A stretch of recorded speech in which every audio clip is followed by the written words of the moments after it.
মোবাইলটা বেজে উঠতেই ঘুম ঘুম চোখে কলটা রিসিভ করলো আয়ুষ। মোবাইলের ওপার থেকে ভেসে এলো সঞ্জয়ের গলা। এই আয়ুষ, শোন না, বলছি যে সামনেই তো 25শে ডিসেম্বর, অফিস ছুটি, সেদিন একটা পিকনিক করলে কেমন হয়? ঘুম জড়ানো গলায় আয়ুষ বলল, খুব ভালো হয়। তা পিকনিকটা কোথায় করবি শুনি? আগের বারের মতো কারো বাড়িতে নাকি কোনো পিকনিক স্পটে? আরে আমাদের একতলার ভাড়াটে ভুজঙ্গ কাকু বললো কালিকাপুর গ্রামে নাকি একটা সুন্দর জায়গা আছে, ওখানে নাকি কলকাতা থেকে অনেকেই পিকনিক করতে যায়। ভাবছি ওখানেই যাব, খুব বেশি দূর নয় এখান থেকে, ওই ঘন্টা চারেকের পথ, রাত 9টার মধ্যে যে যার বাড়ি ঢুকে যাব। হ্যাঁ, তো খুব ভালো কথা রে সঞ্জয়। মৌসুমি আর পিয়ালির সাথে কথা বলেছিস? ওরা ওই দিন যেতে পারবে তো? না, ওদের সাথে তো এখনো কথা হয়নি আমার, তোকেই প্রথম ফোন করলাম, এরপর ওদের সাথে কথা বলবো। ওই দিন তো সবারই ছুটি, আশা করি কোনো অসুবিধা হবে না। প্রত্যেকবারের মতো এবারেও রান্নাবান্নার দিকটা ওরাই সামলাবে। ঠিক আছে, তাহলে তো খুবই ভালো। তা আগে ওদের সাথে কথা বলে দেখ, তারপর কখন বেরোবি সব কিছু ঠিক করে আমাকে জানা। আচ্ছা বেশ, ঠিক আছে, তাহলে এখন রাখি। হ্যাঁ হ্যাঁ, রাখ। ফোনটা কেটে যেতে আয়ুষ কম্বলটা ভালো করে মুড়ে দিয়ে আবার ঘুমিয়ে পড়ল। এমনিতেই রবিবার, তার উপর আবার শীতের সকাল, এত তাড়াতাড়ি কি আর ঘুম থেকে উঠতে ইচ্ছে করে? যাই হোক, শেষ পর্যন্ত সবাই মিলে আলোচনা করে সিদ্ধান্ত নেওয়া হলো যে 25 তারিখ সকাল 8টায় ওরা বাড়ি থেকে রওনা দেবে। ওদের বাড়ির গাড়িটাই নিয়ে যাবে। ড্রাইভিংয়ে ওর হাতের কোনো তুলনা হয় না। ঠিক হলো, সকাল 8টায় আয়ুষী, পিয়ালি আর মৌসুমি বাদামতলার কালী মন্দিরটার সামনে অপেক্ষা করবে। সঞ্জয় এসে ওখান থেকেই ওদের গাড়িতে তুলে নেবে। সঞ্জয়, আয়ুষ, পিয়ালি আর মৌসুমি, ওরা চারজন সেই কলেজ লাইফের বন্ধু। এখন যদি ওরা নিজের নিজের কর্মক্ষেত্রে প্রতিষ্ঠিত, তবু ওদের বন্ধুত্বের মধ্যে চির ধরেনি এতটুকু। সুযোগ পেলেই ওরা চারজনে একসাথে বেড়াতে যায়। ছুটির দিনগুলোতে চারজনে কোনো একজনের বাড়িতে চলে আসে। সারাটা দিন হই হুল্লোড়, খাওয়া দাওয়া আর আনন্দের মধ্যেই কেটে যায়। প্রত্যেক বছরই এই ডিসেম্বর বা জানুয়ারি মাসে ওরা পিকনিকে যায়, কখনো কখনো কারোর বাড়িতে, আবার কখনো বা পিকনিক স্পটে। এবারেও তার অন্যথা হবে না। যাই হোক, অবশেষে এলো সেই নির্দিষ্ট দিন, 25শে ডিসেম্বর। পিকনিকের সব জিনিসই ওরা বাড়ি থেকেই নিয়ে যাবে। সেগুলো গাড়ির ওপরে তুলে সকাল 7:30টার মধ্যে বেরিয়ে পড়ল সঞ্জয়। বেলা 12টার আগেই ওরা ওদের নির্দিষ্ট গন্তব্যে পৌঁছে যাবে। বাদামতলায় কালী মন্দিরের সামনে এসে সঞ্জয় দেখল আয়ুষী, পিয়ালি আর মৌসুমি ওর জন্য অপেক্ষা করছে। আয় আয়, তাড়াতাড়ি গাড়িতে উঠে আয়। ওরাও তিনজনে গাড়িতে উঠে বসল। সঞ্জয় গাড়িতে স্টার্ট দিল। পিয়ালি একটা গান ধরল, ওর সঙ্গে গলা মেলালো আয়ুষ। সবাই খুব খুশি ছিল। আজকে ঠান্ডাটাও বেশ জাঁকিয়ে পড়েছে। এখনো চারিদিক একটু একটু কুয়াশা রয়েছে। সোয়েটার, টুপি, মাফলারে নিজেদের ঢেকে ওরা এগিয়ে চলছে ওদের গন্তব্যস্থলের উদ্দেশ্যে। কিন্তু ভাগ্য সেদিন ওদের সহায় ছিল না। সকালের খাবার ওরা সঙ্গে করেই নিয়ে এসেছিল। বেশ কিছুটা পথ যাওয়ার পর সঞ্জয় বলল, এই চল, সকালের খাবারগুলো আগে খেয়ে নি। ঠিক বলেছিস, তুই একটা ফাঁকা জায়গা দেখে গাড়িটাকে দাঁড় করা। পাউরুটি, কলা, ডিম সিদ্ধ আর মিষ্টি, এই ছিল ওদের জলখাবার। এগুলো খেয়ে এগিয়ে চলল ওরা কালিকাপুরের উদ্দেশ্যে। ওদের গাড়িটা শহর ছাড়তেই চারপাশের পরিবেশটা যেন বদলে গেল। গ্রামের দিকে শীতের চিত্রটা একটু অন্যরকম। এখানে শীতটা শহরের তুলনায় অনেকটা বেশিই পড়ে। খেজুর গাছে বাঁধা রয়েছে হাড়ি। বাড়ির দাওয়ায় বসে অনেকেই রোদ পোহাচ্ছে। আরও অনেকটা পথ যাওয়ার পর হঠাৎ আয়ুষ বলল, কিরে ভাই, আর কত দূর? 12টা তো প্রায় বাজতে যায়। তুই তো বলেছিলি 12টার মধ্যে আমরা স্পটে পৌঁছে যাব, কিন্তু আশেপাশে তো কোনো গ্রামই দেখতে পাচ্ছি না রে। চারিদিকে তো শুধু ধুধুম ফাঁকা মাঠ। বুঝতে পারছি না রে ভাই, এদিকে গুগল ম্যাপে যে দেখবো সেই উপায়ও নেই, ফোনে নেটওয়ার্কও পাচ্ছি না। দাঁড়া, যদি রাস্তায় কারোর সাথে দেখা হয় তাহলে তাকে বরং জিজ্ঞেস করে নেব। ঠিক আছে, চল তাহলে আর একটু এগিয়ে গিয়ে দেখা যাক। আরও বেশ কিছু দূর এগোনোর পরেও রাস্তায় কোনো মানুষের দল দেখা পেল না। পিয়ালি বলল, হ্যাঁ রে সঞ্জয়, তুই তুই এটা আমাদের কোথায় নিয়ে এলি? এই যে একেবারে জনমানবহীন এলাকা রে। আদৌ আদৌ আমরা ঠিক পথে যাচ্ছি তো? দেখ, যতক্ষণ টাওয়ার পেয়েছিলাম ততক্ষণ তো এই দিকটাই গুগল ম্যাপে দেখাচ্ছিল, কিন্তু এখন তো আর কারো ফোনে টাওয়ার নেই রে। কি করে বুঝবো বলতো? ভাই, আজকে আমরা সত্যি পৌঁছাতে পারবো তো? দাঁড়া দাঁড়া, অত চিন্তা করিস না, নিশ্চয়ই রাস্তায় কারোর না কারোর সাথে দেখা হবেই। কিন্তু রাস্তায় একজন মানুষেরও দেখা ওরা পেল না। এবার ওদের গাড়িটা একটা জঙ্গলের মধ্যে প্রবেশ করলো। পিয়ালি বলল, এই সঞ্জয়, গাড়িটাকে কোথায় ঢুকিয়ে দিলি রে? এ তো শুধু ঘন জঙ্গল। দাঁড়া, আর একটু সামনে এগিয়ে গিয়ে দেখি, নিশ্চয়ই বেরোনোর জায়গা তো আছেই। আর এই জঙ্গল ছাড়া তো অন্য কোনো দিকে যাওয়ার জায়গাও ছিল না, নিশ্চয়ই এর ভেতর দিয়ে রাস্তা আছে। কিন্তু আরও কিছু দূর যাওয়ার পরে জঙ্গল ক্রমশ ঘন হয়ে এলো, আর সেখান দিয়ে গাড়ি চালানো সম্ভব হলো না। এবার ওরা বেশ ভয় পেয়ে গেল।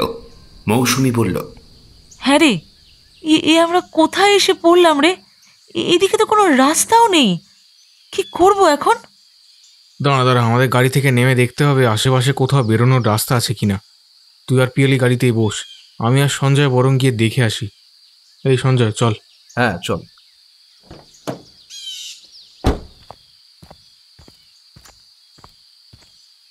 কিন্তু অনেক খুঁজে ওরা এই জঙ্গল থেকে বেরোনোর কোনো পথ খুঁজে পেল না। শেষে ওরা আবার গাড়ির কাছেই ফিরে এলো। পিয়ালি বলল, ঘড়িতে দেখেছিস 3টে বাজে, আর একটু পরেই তো সন্ধে নামতে শুরু করবে। তার মধ্যে যদি এখান থেকে বেরোনোর রাস্তা না পাই, তখন আমরা কি করব?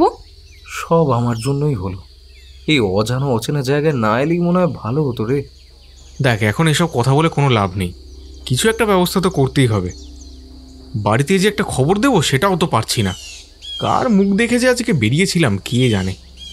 এবার ওরা চারজনেই গাড়ি থেকে নেমে পড়ল। তারপর বেরোনোর পথের সন্ধান করতে লাগলো। জঙ্গলের ভেতরেই হাঁটতে হাঁটতে হঠাৎ ওদের চোখ পড়ল একটা পুরনো বাড়ি। মৌসুমি বলল, এই দেখ, ওখানে একটা বাড়ি দেখা যাচ্ছে।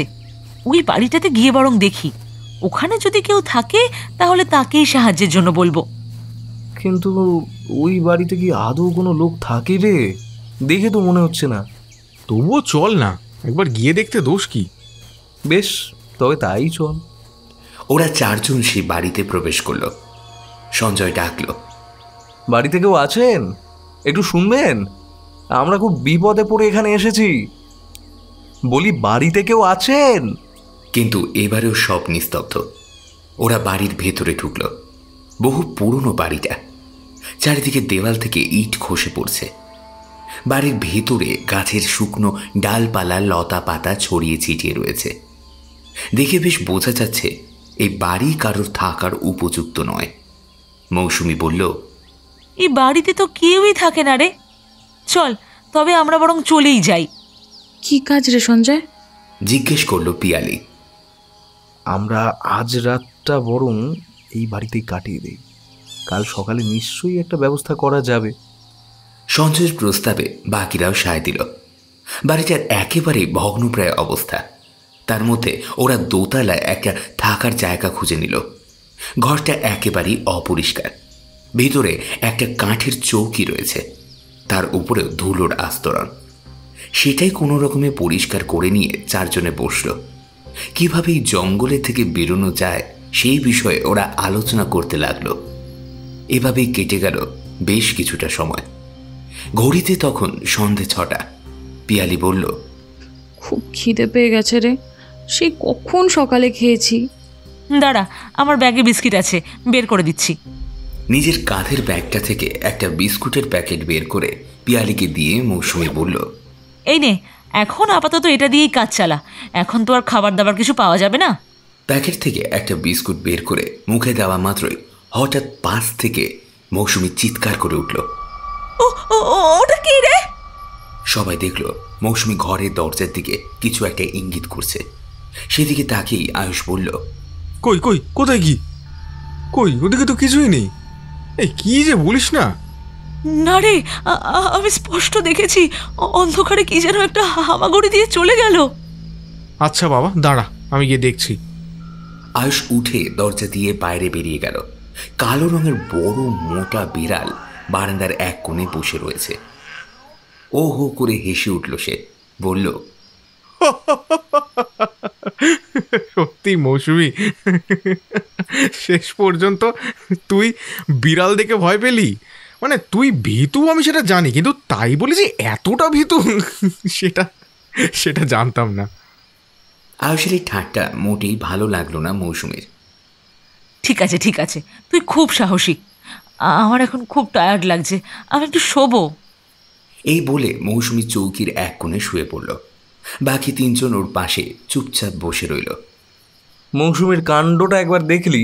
এত দুশ্চিন্তার মধ্যেও কি করে যে ওর ঘুম আসে কে জানে। কথা শেষ হওয়ার আগেই হঠাৎ বাইরে থেকে একটা অদ্ভুত শব্দ ওদের কানে এলো। মনে হচ্ছে কেউ যেন বাইরে খুব দ্রুত পায়ে শুকনো পাতার উপর চলাফেরা করছে, কিন্তু সেই পায়ের শব্দ ঠিক মানুষের মতো নয়, তার থেকে একটু আলাদা। ওরা চমকে উঠল। পিয়ালি বলল, এই, ওটা কিসের শব্দ রে? তোরা বস, আমি দেখে আসছি। এই দাঁড়া, একা যাস না, আমি যাচ্ছি তোর সাথে। সঞ্জয় ওকে বাধা দিয়ে বলল, আরে না না, তোকে যেতে হবে না, তুই পিয়ালির সাথে এখানেই থাক, আমি গিয়ে দেখে আসছি। এই বলেই সঞ্জয় বেরিয়ে গেল। মোবাইলের টর্চটা জ্বালিয়ে ও ধীরে ধীরে নিচে নেমে গেল। আয়ুষ আর পিয়ালি সেখানেই বসে রইল। মৌসুমী তখনও ঘুমাচ্ছে। মিনিট 5 পরে পিয়ালি বলল, হ্যাঁ রে আয়ুষ, সঞ্জয় তো অনেকক্ষণ নিচে গেছে, এখনও ওখানে ও কী করছে বলতো? কোনো সারা শব্দ তো পাচ্ছি না ওর। হ্যাঁ ঠিকই বলেছিস, এই নিচে গিয়ে একবার দেখবো নাকি? আর একটু বস, তারপর না হয় নিচে যাওয়া যাবে। আচ্ছা বেশ। এমন সময় হঠাৎ কোথা থেকে ভেসে এলো সঞ্জয়ের ভয়ঙ্কর আর্তনাদ। আয়ুষ আর পিয়ালি ভয়ে উঠে দাঁড়ালো। আয়ুষ, এটা তো সঞ্জয়ের চিৎকার রে। ও কি কোনো বিপদে পড়লো নাকি? কি জানি, কিছুই তো বুঝতে পারছি না। দাঁড়া, আমি একবার নিচে গিয়ে দেখি।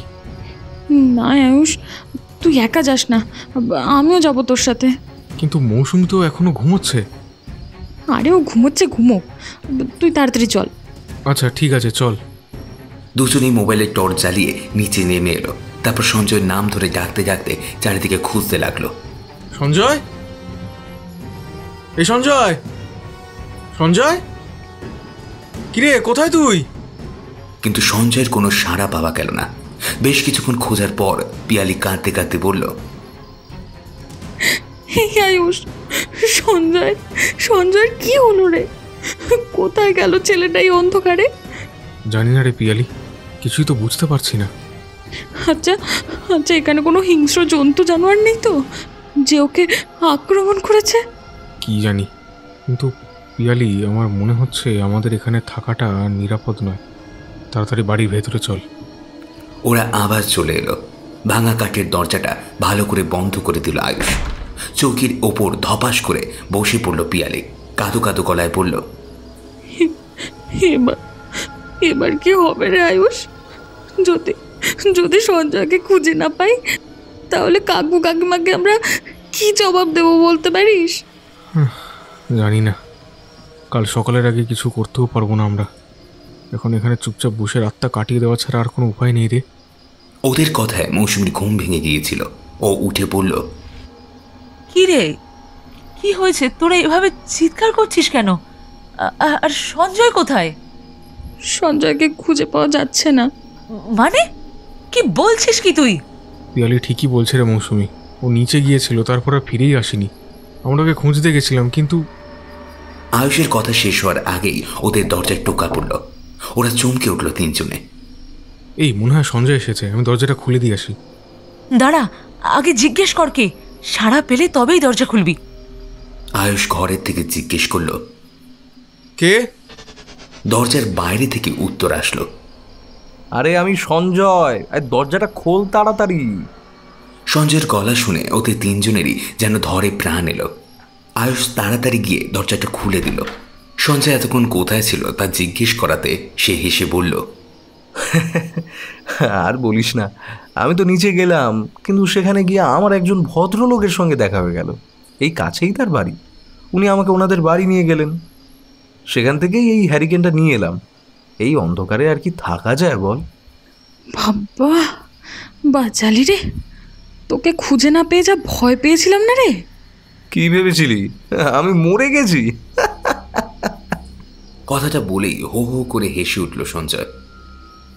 এই তোরা থাম তো, যত সব অলক্ষণে কথা।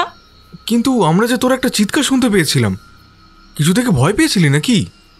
আয়ুষের প্রশ্নে সঞ্জয়ের জন্য একটু ঘাবড়ে গেল, তবুও নিজেকে যথাসম্ভব সামলে নিয়ে হাসতে হাসতে বলল, আরে না না, তেমন কিছু না। আরে বাইরে এত ঠান্ডা, সেই ভদ্রলোক চাদর মুড়ি দিয়ে যাচ্ছিলেন, অন্ধকারে তো তাকে ভালো করে বুঝতে পারছিলাম না, তাই একটু ভয় পেয়ে গিয়েছিলাম আর কি। যাকে সেসব কথা ছাড়, শোনা, বলছি যে রাতে ওই ভদ্রলোক এসে তার বাড়ি থেকে খাবার দিয়ে যাবে, আর কাল সকালে উনি এসে আমাদের বড় রাস্তায় পৌঁছেও দেবেন। বাহ, এ তো খুব ভালো কথা। সঞ্জয়ের মুখে এই কথা শুনে আয়ুষ, পিয়ালি আর মৌসুমী তিনজনেই একসাথে উৎসাহিত হয়ে উঠল।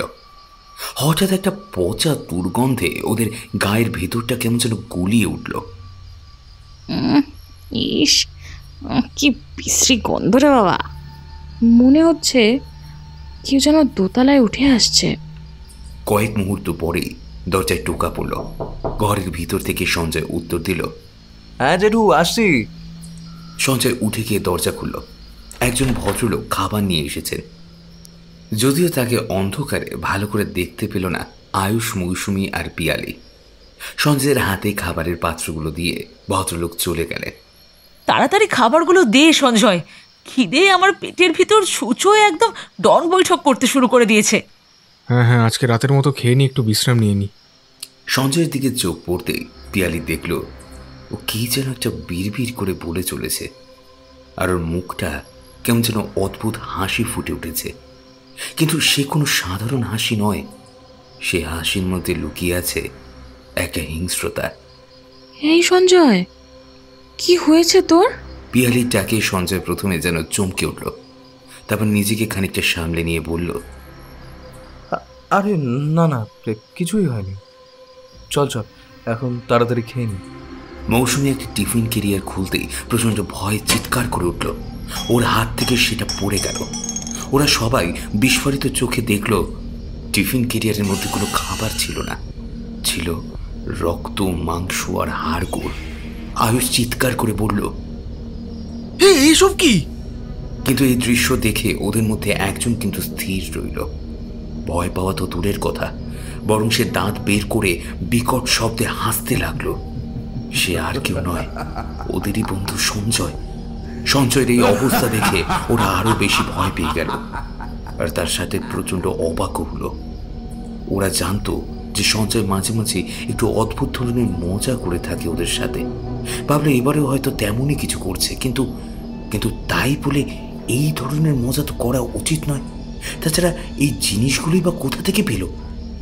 আয়ুষ রেগে গিয়ে বলল ওকে, সঞ্জয়, সবকিছু একটা মাত্রা থাকে। হ্যাঁ, এইরকম পরিস্থিতিতে এই ধরনের মজা করা কিন্তু তোর মোটেই উচিত হয়নি। হাসি থামিয়ে দিয়ে একটা বিকৃত স্বরে বলল, আরে ভাই, মজা করলাম কোথায়? তোদের জন্য তো খাবারের ব্যবস্থা করে দিলাম। এগুলো কোনো মানুষের খাবার? আয়ুষের প্রশ্নে সঞ্জয় আবার সেই পৈশাচিক হাসি হাসতে লাগলো। বলল, এখানে যে আমরা সবাই মানুষ তা তুই জানলি কি করে রে আয়ুষ? সঞ্জয়, এগুলো কিন্তু ঠিক হচ্ছে না। চেঁচিয়ে উঠে বলল পিয়ালি। সঞ্জয় এবার ওর দিকে মুখ তুলে তাকালো। পিয়ালি দেখলো সঞ্জয়ের চোখগুলো যেন টাটকা রক্তের মতো লাল। পিয়ালি ভয়ার্ত কণ্ঠে বলল, সঞ্জয়, কি হয়েছে তোর? খিদে পেয়েছে আমার, খুব খিদে পেয়েছে। বলি সঞ্জয় একটা টিফিন কৌটো খুলে সেখান থেকে রক্ত মাংস খেতে লাগলো। এই দৃশ্য দেখে মৌসুমী, পিয়ালি আর আয়ুষ ভয়ে চিৎকার করে উঠল। সঞ্জয়, কি করছিস তুই এসব? বলেই আয়ুষ এগিয়ে গিয়ে সঞ্জয়ের গালে কষিয়ে একটা থাপ্পড় মারল। থাপ্পড় খেয়ে সঞ্জয় একটা পৈশাচিক গর্জন করতে লাগলো, আর তারপর নিজের লম্বা লম্বা হাত দুটো বাড়িয়ে দিল আয়ুষের দিকে। সঞ্জয়ের হাত দুটো আয়ুষের গলা চেপে ধরল। মৌসুমী আয়ুষকে টেনে সরিয়ে নিল, বলল, আয়ুষ, পিয়ালি, এক্ষুনি আমাদের এখান থেকে পালাতে হবে। এ আমাদের বন্ধু সঞ্জয় নয়, এ অন্য কেউ। ঠিক বলেছিস, এ আমাদের সঞ্জয় হতেই পারে না। চল চল শিগগিরই এই বাড়ি থেকে বেরোতে হবে। ওরা নিজেদের ব্যাগগুলো তাড়াতাড়ি তুলে নিয়ে তিনজনে দৌড়াতে দৌড়াতে সেই বাড়ি থেকে বেরিয়ে এলো। কিন্তু বাইরে যে জঙ্গল, ঘুটঘুটে অন্ধকার, তার উপর মারাত্মক ঠান্ডা। ঠান্ডায় কাঁপতে কাঁপতে পিয়ালি বলল, এবার এবার আমরা কোথায় যাবো রে আয়ুষ? জানি না রে, তবে এই বাড়িতে এক মুহূর্ত আর থাকা যাবে না। চল ওই দিকটায় যাই, যদি এই জঙ্গল থেকে বেরোনোর কোনো রাস্তা খুঁজে পাই। কিন্তু এই অন্ধকারে আমরা কি করে রাস্তা খুঁজে পাবো বলতো? তাহলে কি করব? এখানেই জঙ্গলের মধ্যে অন্ধকারে দাঁড়িয়ে থাকবো নাকি আমরা? আরে তোরা এইভাবে নিজেদের মধ্যে ঝামেলা করিস না, কোনো একটা উপায় তো আমাদের খুঁজে বের করতেই হবে নাকি, বলল পিয়ালি। ওরা জঙ্গলের পথ ধরে অন্ধকারে হাঁটতে শুরু করলো। বেশ কিছুটা পথ হাঁটার পর হঠাৎ একটা ফিসফিস শব্দ ওরা কানে পেল। মনে হলো আশেপাশে কারা যেন কথা বলছে। এই পিয়ালি, মৌসুমি, তোরা কিছু শুনতে পাচ্ছিস? মনে হচ্ছে কাছেই যেন কারা কথা বলছে। আয়ুষের কথা সম্মতি জানিয়ে পিয়ালি আর মৌসুমি বলল, হ্যাঁ হ্যাঁ, ঠিকই বলেছিস, মনে হচ্ছে তো শব্দটা ওই দিক থেকেই আসছে। চল তো একবার গিয়ে দেখি ওদিকে, যদি কাউকে দেখতে পাই ওনার কাছে আজকে রাত্রিটা থাকার জন্য সাহায্য চাইবো না হয়। হ্যাঁ চল। শব্দের উৎস লক্ষ্য করে ওরা সেদিকেই এগিয়ে চলল। কিছু দূর এগোতেই ওরা দেখল ওদের থেকে মাত্র কয়েক হাত দূরে কারা যেন কথা বলছে, কিছু আলোচনা করছে। আরে দাঁড়া দাঁড়া, এতে তো আমাদের ভালোই হয়েছে। যদি কিছু সাহায্য পাওয়া যায় ওদের থেকে, তাহলে আজকে রাতের জন্য নিশ্চিন্ত। কালকে সকাল হলেই আবার সঞ্জয়কে খুঁজতে বেরোতে হবে। কোথায় যে গেল ছেলেটা কে জানে। অন্ধকারে লোকগুলোকে ভালো করে দেখা যাচ্ছে না। ওরা তাদের কাছে এগিয়ে গেল। লোকগুলো ওদের দিকে পিছন করে বসে আছে, তাই তাদের মুখ দেখা যাচ্ছে না। আর উপরে তারা সবাই চাদরে মুড়ি দিয়ে রেখেছে। আয়ুষ বলল, বলছি শুনছেন, আমরা না বড় বিপদে পড়েছি। আজকে রাত্রিটা যদি মাথা গোজার মতো একটা ব্যবস্থা করে দিতে পারেন তো বড় উপকার হয়। আয়ুষের কথায় এবার লোকগুলো তাদের কথা থামিয়ে দিল, কিন্তু কোনো উত্তর দিল না। আয়ুষ আবার বলল, বলছি আমাদের একটু সাহায্য করুন না, বড় বিপদে পড়ে আপনাদের কাছে এসেছি। এইবার বসে থাকা লোকগুলো সবাই একসাথে তাদের চাদরের মুড়িটা সরিয়ে দিল। আর সঙ্গে সঙ্গে ওরা তিনজন প্রচণ্ড ভয়ে চিৎকার করে উঠে বেশ কিছুটা দূরে সরে গেল। কারণ ওদের সামনে যারা বসে আছে তারা কেউ মানুষ নয়, এক একটা আস্ত নরকঙ্কাল। এবার নরকঙ্কালগুলো একসাথে এক বিকট অট্ট হাসিতে ফেটে পড়ল। সেই হাসিতে যেন গায়ের লোম পর্যন্ত খাড়া হয়ে যায়।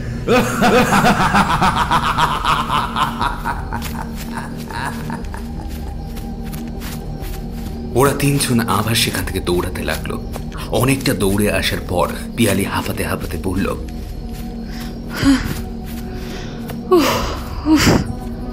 আমি আর পারছি না রে আয়ুষ। হে হে, আমরা কোথায় এসে পড়লাম বলতো? কোথায় যাবো না এখন আমরা? এই জঙ্গলটাও তো শেষ হচ্ছে না।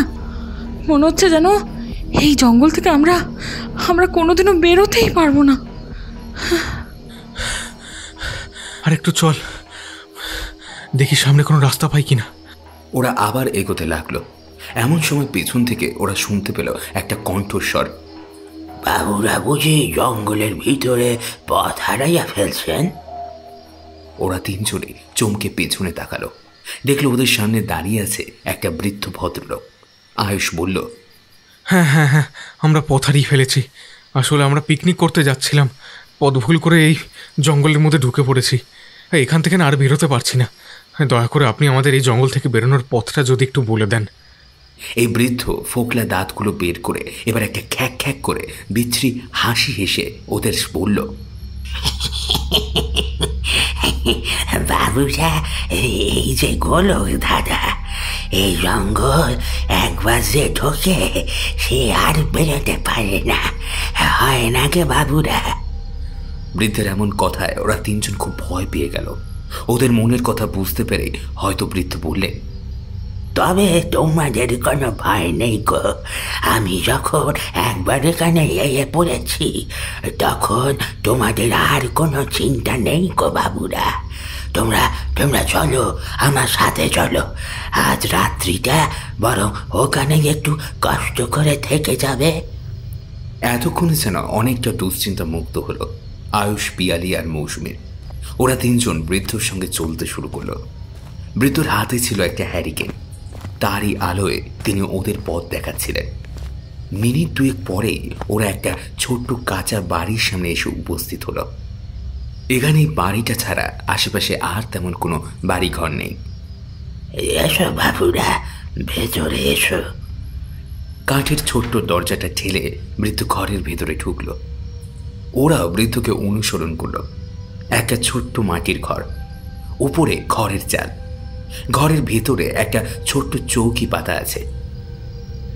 বাবুরা, আপনারা এখানে বসেন। আমি দেখি যদি আপনাদের জন্য খাবারের ব্যবস্থা করতে পারি। দেখে তো মনে হচ্ছে আপনারা অনেকক্ষণ পেটে কিছু পড়েনি গো।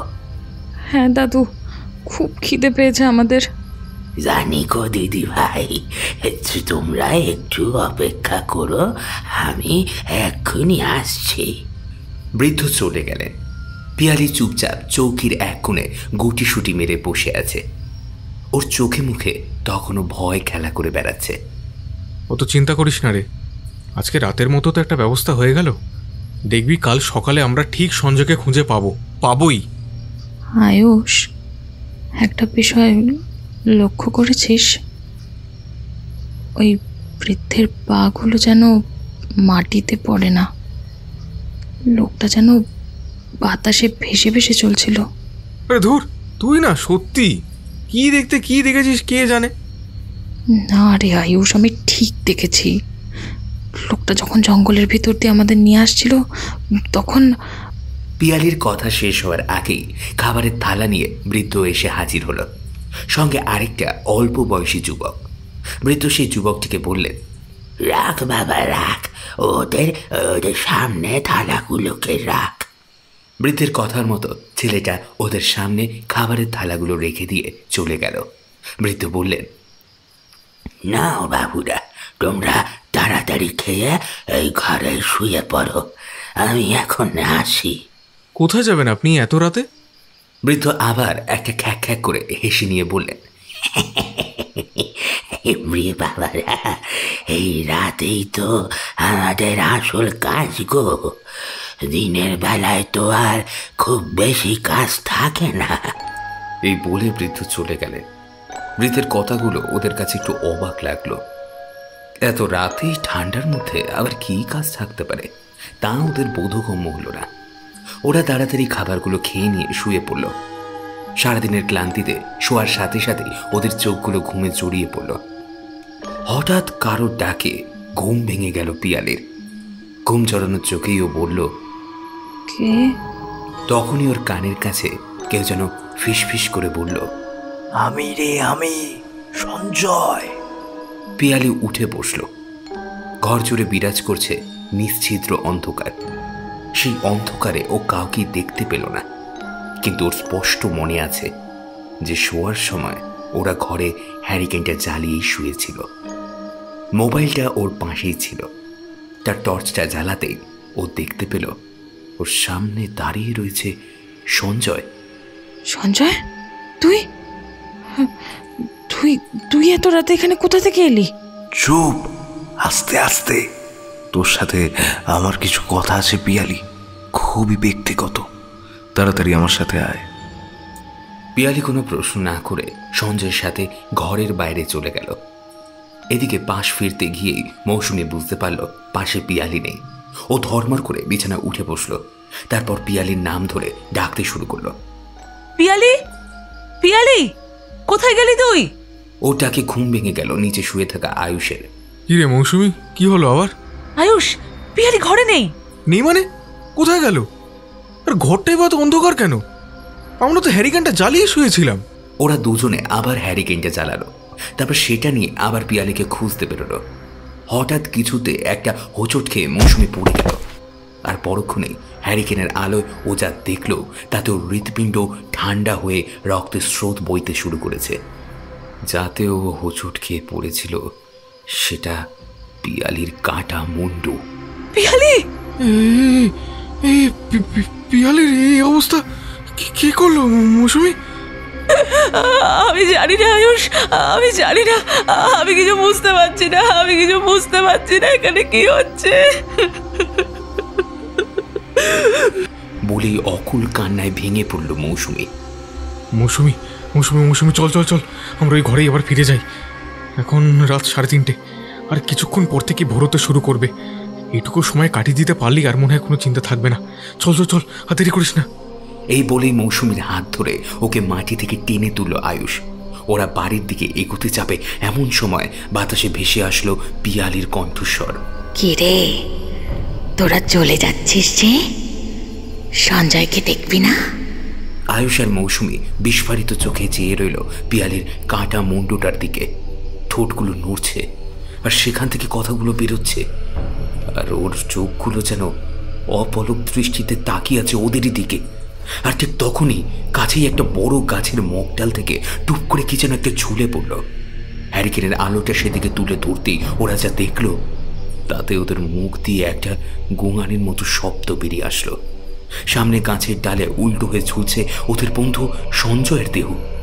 ওর চোখ দুটো থেকে ঠিকরে বেরোচ্ছে আগুনের লেলিয়ান শিখা, আর ওর ঠোঁটের কোণা থেকে ঝরে পড়ছে লাল রক্তের ধারা। এই ভয়ঙ্কর দৃশ্য দেখে মৌসুমী প্রায় জ্ঞান হারিয়ে মাটিতে পড়ে যাচ্ছিল, কিন্তু আয়ুষ ওকে ধরে ফেলল। তখনই বাতাসে ভেসে আসলো একটা পৈশাচিক হাসি, আর শোনা গেল সঞ্জয়ের গলা।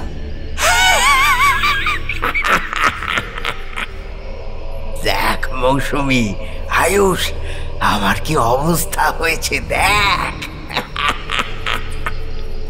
আয়ুষ আর মৌসুমীর সারা শরীর ঠকঠক করে কাঁপতে থাকে। মৌসুমী জ্ঞান হারিয়ে মাটিতে পড়েই যাচ্ছিল, কিন্তু আয়ুষ ওকে ধরে ফেলল। তারপর ওকে নিয়ে কোনো রকমে সেখান থেকে পালায়, কিন্তু পালানোর সময় বারবার ওর চোখ চলে গেল পিয়ালির ওই কাটা মুন্ডু আর সঞ্জয়ের ঝুলন্ত দেহটার দিকে। সঞ্জয় তখনও বিকট হাসিতে হেসেই চলেছে। ওদের আর চলার শক্তি ছিল না, শরীর যেন ক্রমশ অবসন্ন হয়ে আসছে। আয়ুষ আর মৌসুমী একটা গাছের তলায় গিয়ে বসে পড়ল। ওদের মনে হচ্ছিল আজকে রাতটা কোনো রকমে কাটলেই হলো, নাহলে এটাই ওদের জীবনের শেষ রাত হতে চলেছে। বারবার ওদের চোখের সামনে ভেসে উঠছিল ওদের বাবা মায়ের মুখগুলো। তারা হয়তো কখনো জানতেও পারবে না যে কোনো এক অচেনা জঙ্গলের গোলক ধাঁধায় ঢুকে ওদের সন্তানরা চিরকালের জন্য এই পৃথিবীর বুক থেকে বিদায় নিয়েছে।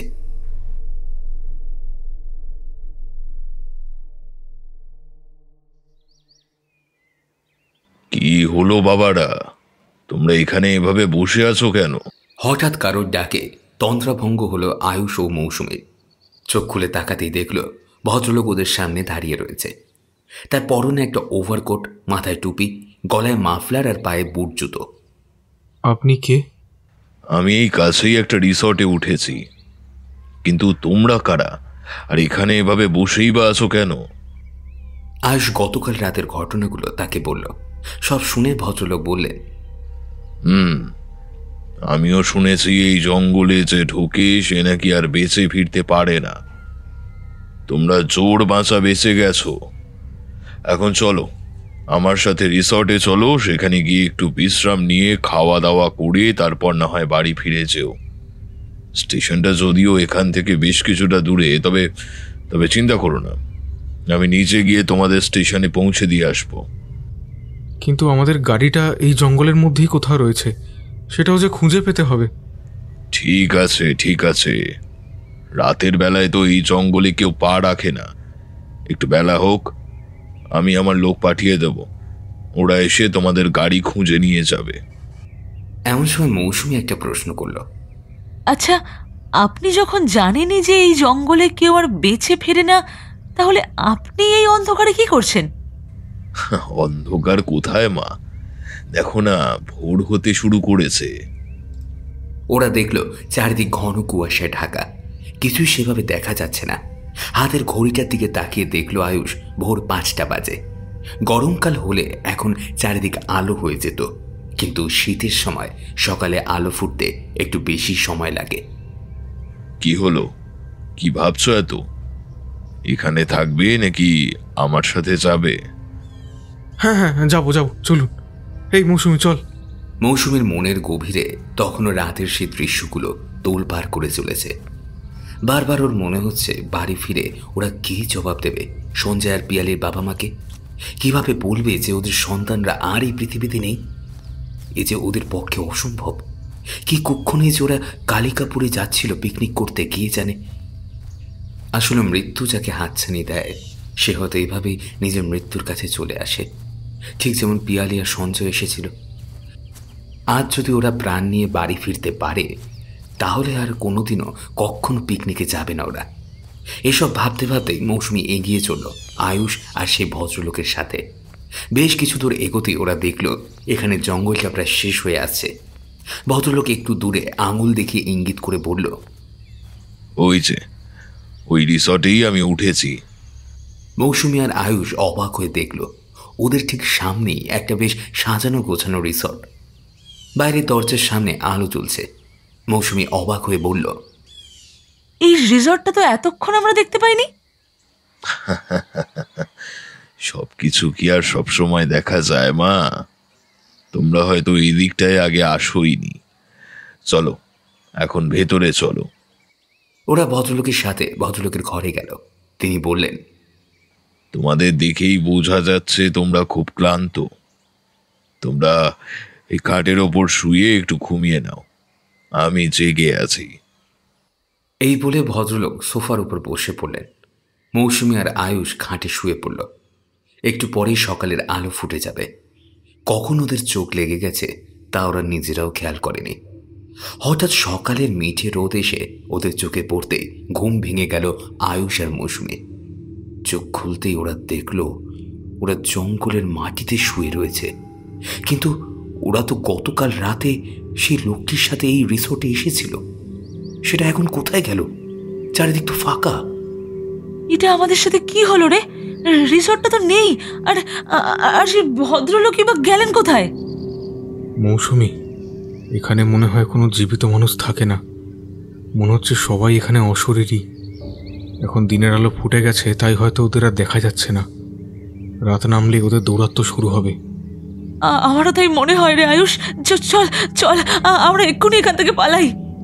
ওরা দুজন দৌড়াতে দৌড়াতে হঠাৎ যখন জঙ্গল থেকে বেরোনোর একটা রাস্তা দেখতে পেল, বড় রাস্তা উঠে ওরা কিছু দূর এগোতেই দেখতে পেল একজন ভদ্রলোক ওদের দিকেই এগিয়ে আসছে। তার কাছ থেকে সেদিন ওরা জানতে পেরেছিল যে এই গ্রামে এখন আর কেউ থাকে না। যারা থাকতো অনেক বছর আগে মড়ক লেগে সবাই মারা গেছে।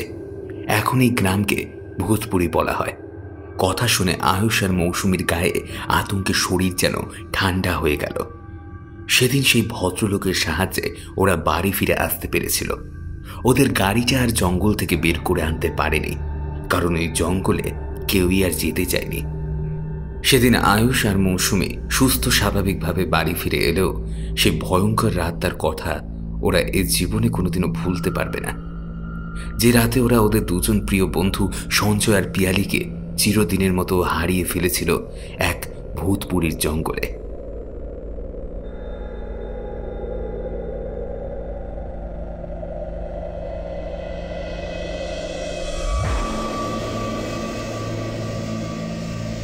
শুনছিলেন লেখিকা মিলি ঘোষের কলমে গ্রাম বাংলার একটি ভূতের গল্প, কালিকাপুরের পিকনিক। গল্প পাঠিয়েছিলাম আমি দিব্যেন্দু দাস। অন্যান্য চরিত্রে ছিল অভিক, শান, তৃষা, মধুরা এবং সৌরভ। গল্পটি আপনাদের কেমন লাগলো জানাবেন আমাদের ইউটিউব কমেন্ট সেকশনে। আজকে গল্পের আবহতে ছিল ফিনিক্স এবং পোস্টার ডিজাইনে ছিল চিত্রায়ন। কেমন লাগলো আপনাদের গল্পটা জানাবেন। এবং এই চ্যানেলে আপনি নতুন হয়ে থাকলে এবং আমাদের গল্পগুলো যদি আপনাদের ভালো লেগে থাকে তাহলে চ্যানেলটি প্লিজ সাবস্ক্রাইব করে দেবেন, যাতে নতুন নতুন গল্পগুলো আসলেই আপনারা তা শুনতে পারেন। দেখা হচ্ছে অন্য কোনো গল্পে। ভালো থাকুন, সুস্থ থাকুন আর সঙ্গে রাখুন আপনাদের এই চ্যানেল বঙ্গকথাকে।